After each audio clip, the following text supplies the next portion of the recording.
সত্যি আজকাল যা দেশের অবস্থা ভাবলে অবাক লাগে। কেন মোড়ল সাহেব, আবার কি হলো? আর কি হবে বল, এই রাজনীতির পিছনে ছুটতে ছুটতে আজ এখানে মার্ডার, কাল ওখানে মার্ডার, আজ এই জমি দখল, হিসাব করতে করতে মাঝখানে পড়ে আমাদের ভবিষ্যতের ছাত্র সমাজের জীবনটাই নষ্ট হয়ে যাচ্ছে। আপনি একদম ঠিক কথা বলেছেন। শিক্ষার কোনো মান থাকলো না।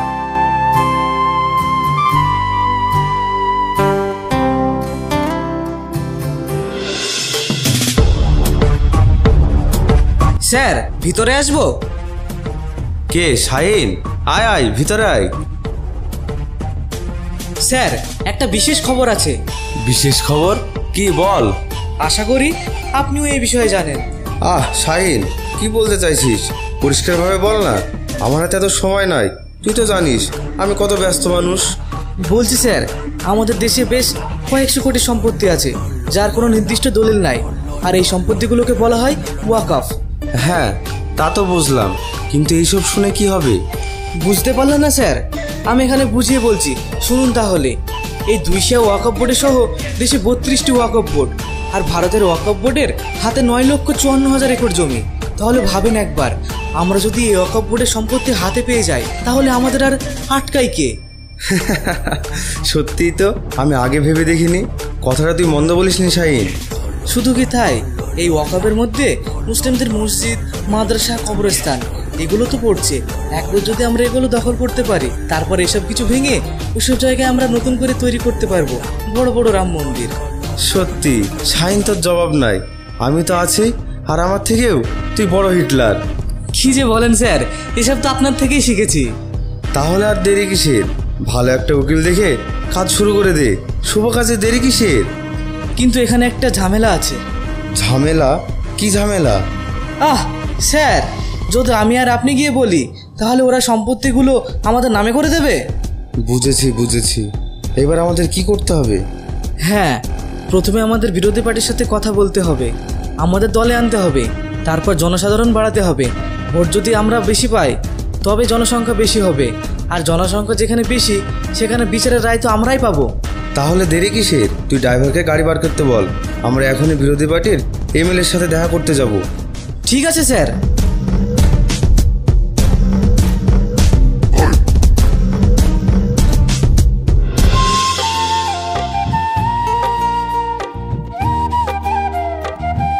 চাচা, শাহজাহান বাড়িতে নেই? না বাপ, নেই তো, ও একটু মাঠে গিয়েছে। ও, যদি বাড়ি আসে তাহলে বলবেন কালকে স্কুলে যায়নি, তাই যেন নোটসগুলো ও আমার বাড়ি থেকে নিয়ে আসে। আচ্ছা বাবা।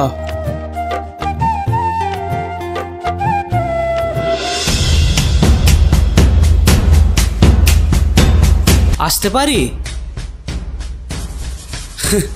আপনারা হঠাৎ কি মনে করে? বাইরে দাঁড় করিয়ে সব শুনবে না ভিতরে আসতে বলবে? বসেন।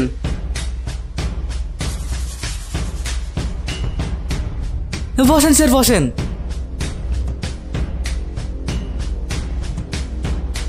কিরে শাহিন, ভেবেছিলাম এখানে আসার পর হয়তো বিরোধী দল ঘাট ধাক্কা দিয়ে বের করে দেবে, কিন্তু না, এখানে এসে দেখছি ভালোই খাতির করছে।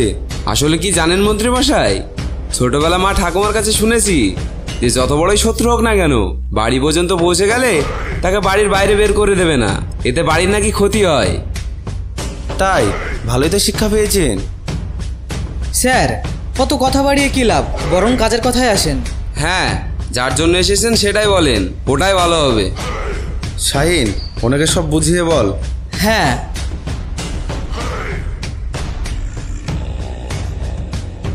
দেখেন এমএলএ সাহেব, খুব তোলে জনসেবা, এবার একটু নিজের জন্য আর নিজের জাত ভাইয়ের জন্য ভাবেন। মানে আমি আপনাদের কোনো কথাই বুঝতে পারছি না। দেখেন, আমরা সবাই ভালোই জানি যে আমাদের দেশে বেশ কয়েকশো কোটি সম্পত্তি আছে, যেগুলো নির্দিষ্ট কোনো মালিকানা নেই, আর ওইগুলো ওয়াকফ বোর্ডের সম্পত্তি বলে।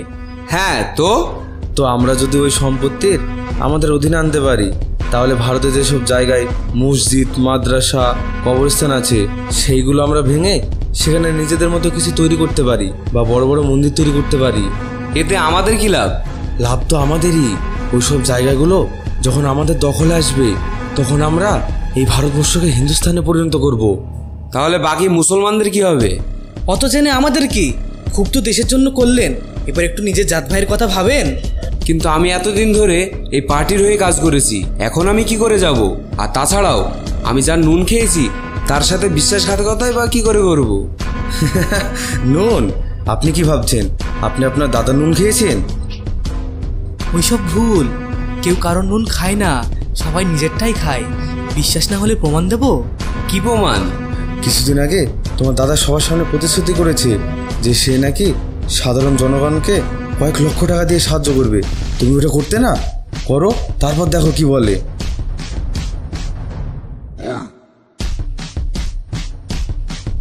দাদা বলছিলাম কি, তুমি মানুষকে কয়েক লক্ষ টাকা দিয়ে সাহায্য করবো বলে যে সিদ্ধান্তটা নিয়েছো ওটা পাল্টালে হয় না? হঠাৎ এমন কথা বলছিস? আসলে বেকার এত টাকা ইনভেস্ট করে কি হবে? ও এই ব্যাপার। ওরে পাগল, তুই কি ভাবছিস এত টাকা আমি ঘর থেকে দিচ্ছি? আর তাছাড়া ওদের টাকা নিয়েই তো ওদের দিচ্ছি, আমি কি অতই বোকা? ও আচ্ছা দাদা, ঠিক আছে তাহলে ওই কথাই রইলো, আর আমি না আসা পর্যন্ত সবটা দেখে রাখিস। ঠিক আছে দাদা। দেখলে তো তোমার দাদা কি বললো, জনগণের নিয়ে জনগণকে দিচ্ছে, তাহলে নিশ্চয়ই তোমার নিয়ে তোমাকেই দিচ্ছি। আপনি ঠিক কথা বলেছেন স্যার।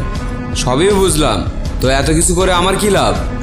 শোনেন, ভারতের ওয়াকফের হাতে 1,20,000 টাকা সম্পত্তি আছে। তারপর আমরা যদি জিতে যাই, তারপর থেকে কিছু জায়গায় মন্দির বানাবো, আমাদের ধর্মের বৃদ্ধের জন্য আশ্রম বানাবো, আর তার ভিতর থেকে না হয় আপনাকে 10,000 কোটি টাকা দিয়ে দেবো। 10,000 কোটি? হ্যাঁ। বেশ, আমি রাজি। তাহলে দেরি কিসের? তাড়াতাড়ি কাগজপত্র ঠিক করে শাহিন উকিলকে দিয়ে দে, বাকিটা আমি সামলে নেব।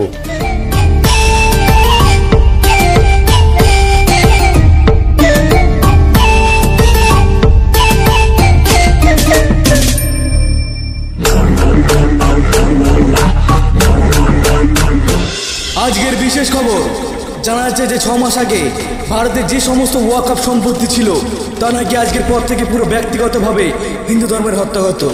কিন্তু এই নিয়ে মতবিরোধে বহু মানুষ ও অনেক রাজনৈতিক নেতাদের। বাকিটা জানতে হইলে আমাদের চ্যানেলের সাথে ঘুরে থাকুন। ঘুরে আসছে একটা ছোট্ট ব্রেক নিয়ে।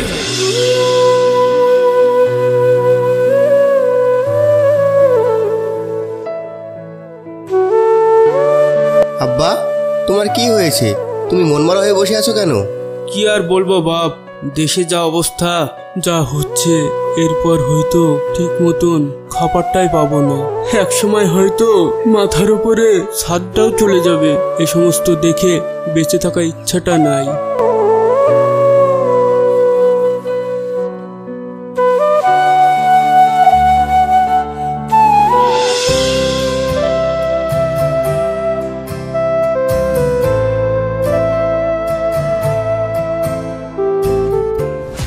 কি মাস্টার, খবর টবর শুনছেন নাকি? কি খবর? ও মা, শোনেননি যে ওয়াকফ বিল পাস হয়ে গেছে? এবার তো মনে হয় আপনাদের সব ছেড়ে ছুড়ে পাকিস্তান চলে যেতে হবে।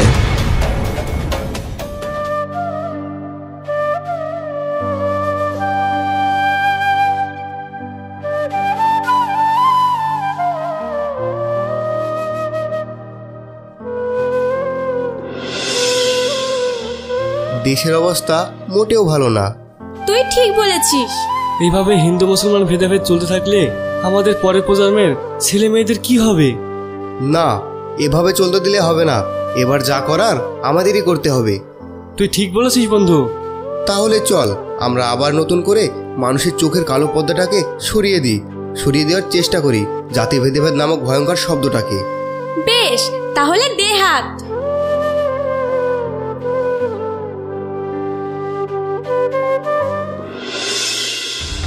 আজকের বিশেষ ঘোষণা, জাতি ভেদাভেদ প্রথা বন্ধ করার জন্য যুব ছাত্র সমাজ কমিটি সকল হিন্দু ও মুসলমান ভাই বোনদের বিকেল 4 ঘটিকায় আলোচ্য সভায় আমন্ত্রণ জানানো হচ্ছে।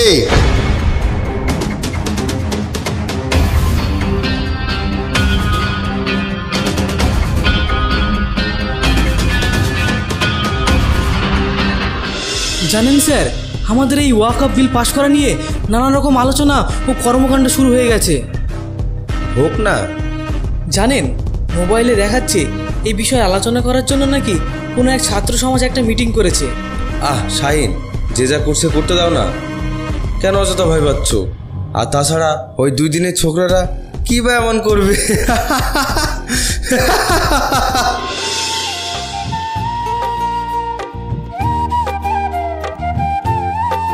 সুরজ, সুরজ।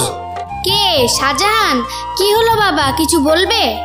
আসলে কাকিমা, আজ আমাদের একটা আলোচনার সভা ডাকা হয়েছে, তো সুরজ ওখানে কমিটি মেম্বার হিসাবে আছে, তাই ওকে এই চিঠিটা দিতে এসেছিলাম। আর কাকিমা, আপনিও আসবেন।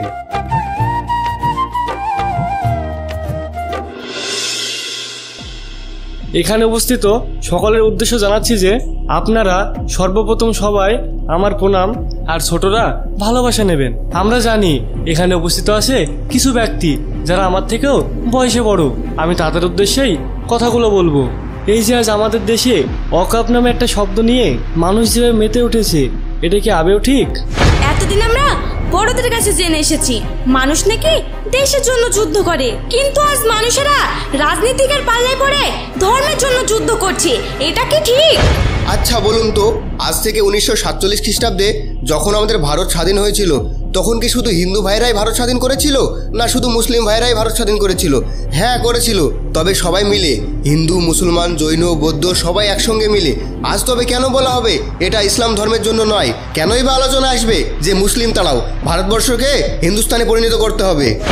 আচ্ছা, আপনারাই বলেন, যারা ইংরেজদের হাত থেকে আমাদের দেশকে স্বাধীন করেছিল, যেমন নেতাজি সুভাষচন্দ্র বোস, মহাত্মা গান্ধী, ক্ষুদিরাম বসু, তারা কি কেউ দেশ স্বাধীন করার সময় বলে গিয়েছিল যে আমার এই স্বাধীন ভারতে শুধু হিন্দু ভাইরা থাকবে? তাই বলছি, আপনারা ওয়াকাব নামের শব্দটিকে আপন করে দেশের আর দুর্নীতি বাড়াবেন না, মানুষের মনে আতঙ্কের সৃষ্টি করবেন না। একবার ভেবে দেখুন, আজ আপনারাই দাঙ্গা সৃষ্টি করে যাবেন, কিন্তু ঠিকই সময়ের সাথে সাথে একদিন আপনিও চলে যাবেন। তখন আপনাদের ছেলে মেয়েদের ভবিষ্যতে আমাদের ছেলে মেয়েদের কি হবে তাদের ভবিষ্যৎ? একটা কথা মন দিয়ে ভেবে দেখুন, দেহে যদি শান্তিই না থাকে তাহলে শিক্ষাটা কোথা থেকে আসবে? সত্যি তোমরা ঠিক বলেছো। আমরা বড় হয়ে যে চিন্তা ভাবনা আমাদের মাথায় আসেনি, তোমরা ছোট হয়ে আমাদের সেই কালো পর্দা খুলে দিয়েছো। সত্যি তোমরা ছাত্র সমাজেরা ঠিকই বলেছো। আমাদের উচিত রাজনীতি নামক শব্দটাকে সরিয়ে দিয়ে আমাদের সবাইকে এক হয়ে থাকা। তাই যদি হয় তাহলে চলেন আজকের পর থেকে হিন্দু, মুসলিম, খ্রিস্টান সবাই মিলে শান্তিতে একসাথে বসবাস করি। ধর্মের জন্য নয়, সম্পত্তির জন্য নয়, আপনারা আমার জন্য আর আমি আপনাদের জন্য বাঁচি। আরও একবার আপনাদের মনে করিয়ে দিই, কোনো ধর্মকে ছোট না করে উভয় ধর্মের মানুষকে ভালোবেসে উভয় ধর্মকে প্রাধান্য দিয়ে কবি কাজী নজরুল ইসলাম তার স্মৃতি হিসেবে যে গান তিনি আমাদের জন্য লিখে গেছেন, সেই গানকে অনুসরণ করে আমরা আমাদের পরবর্তী প্রজন্মের ভবিষ্যতের জন্য একটা সুন্দর শান্তিময় দেশ গড়ে তুলি, আর রাজনীতি নামক এই কালো পর্দাকে ছুঁড়ে ফেলে দিই। আর সবাই মিলে একসাথে বলি, মোরা এক বৃন্তে দুটি কুসুম, হিন্দু মুসলমান, মুসলিম তার নয়নমণি, হিন্দু তাহার প্রাণ।